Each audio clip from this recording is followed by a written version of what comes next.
ഗംഭീരമായിട്ട് നടക്കുന്നു. ഇതൊക്കെ അതിന് മുമ്പുള്ള ചില തരികിട പരിപാടികൾ മാത്രമാണ്, വേറൊന്നുമില്ല. രാജേഷിനെയും ഗിരീഷിനെയും കേന്ദ്രമന്ത്രിയുടെ മുമ്പിൽ കൊണ്ടുചെന്ന് ഇരുത്തി കൊടുത്തിട്ടുണ്ട്. 2 മണിക്കൂറാണ് ചർച്ച ചെയ്തത്. കാര്യങ്ങളെല്ലാം അവരെ പറഞ്ഞ് മനസ്സിലാക്കിയിട്ടുണ്ട്. അത് കഴിഞ്ഞ് പിറ്റേ ദിവസം ഒരു ഫുൾ ഡേ ഓരോ വകുപ്പിനെയും വിളിച്ചിരുത്തിയാണ് ചർച്ചകൾ അവർ നടത്തിയിട്ടുണ്ട്.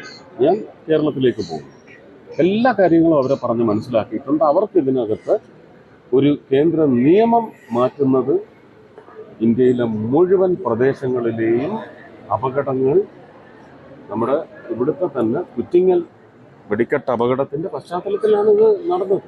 ഇത് 2019 മുതൽ പ്രഖ്യാപിക്കപ്പെടേണ്ടതാണ്. പക്ഷേ ആ കോവിഡും കാര്യങ്ങളും എല്ലാം വന്ന് വീണ്ടും ജനനിബിഡത പല പ്രദേശങ്ങളിലും ഉത്സവങ്ങളിൽ വരുന്നു. ഇത് മാറ്റാൻ വേണ്ടിയുള്ള അല്ലെങ്കിൽ ഒന്ന് പുനഃക്രമീകരിക്കാനുള്ള നീക്കം നടത്തിക്കൊണ്ടിരിക്കുമ്പോഴാണ് കണ്ണൂർ കൊണ്ടുവച്ച് പൊട്ടിച്ചു കൊടുത്തത്.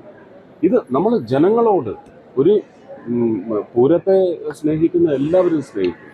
പക്ഷെ അപകടങ്ങൾ നിയന്ത്രിക്കുന്നതിന് ഉത്തരവാദപ്പെട്ട ബോഡീസ്, അത് ഉദ്യോഗസ്ഥരായാലും ശരി തന്നെ, അവർക്ക് നിയമത്തിൻ്റെ രൂപത്തിൽ നിർദ്ദേശം നൽകുന്ന സർക്കാരായാലും ശരി തന്നെ ചെയ്യേണ്ട കാര്യങ്ങൾ ചെയ്തില്ലെങ്കിൽ ഈ ജനങ്ങൾ ആരോടായത് ചോദിക്കുക?